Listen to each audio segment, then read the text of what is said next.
Adesar checkpost પરથી 14.83 લાખનો વિદેશી દારૂ ઝડપાયો। રાપર તાલુકાના આડેસર ગામ પાસે આવેલી ચેકપોસ્ટ પર પોલીસે ટ્રકને રોકાવી તપાસ કરતા તેમાંથી મગફળીની આડમાં છુપાયેલો 14.83 લાખનો દારૂનો જથ્થો મળી આવ્યો હતો, જેથી વાહન સહિત 29 લાખના મુદ્દામાલ સાથે એક શખ્સની અટક કરી લેવાઈ હતી। તો આડેસર પોલીસના સત્તાવાર સાધનો પાસેથી મળતી વિગતો મુજબ સાંજના અરસામાં પોલીસે સબ ઇન્સ્પેક્ટર બીજી રાવલ સહિતનો સ્ટાફ પેટ્રોલિંગમાં હતો ત્યારે સાંતલપુર તરફથી આવી રહેલી ટ્રકમાં મોટી માત્રામાં દારૂ હોવાની જાણ થઈ હતી, જેથી પોલીસે વોચ ગોઠવી ત્યાંથી પસાર થતી આ ટ્રકને અટકાવી હતી। ત્યારબાદ ડ્રાઈવરની કેબિનમાં તપાસ કરતા ટ્રકમાં મગફળીના કોથળાની આડમાં બનાવવામાં આવેલા ચોરખાનામાં મદિરા હોવાનું ધ્યાને આવ્યું હતું।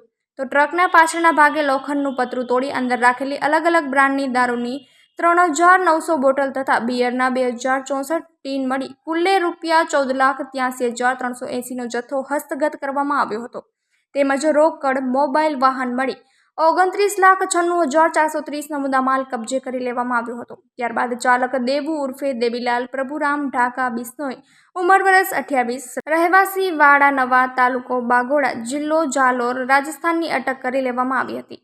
આ શખ્સની પૂછપરછમાં રાજાભાઈ નામના ઈસમે શરાબ ભરી આપ્યો હોવાનું ખુલ્યું હતું, તેમજ મોબાઈલ ફોન પર સ્થળની જાણકારી આપવામાં આવતી હોવાનું જાણવા મળ્યું હતું।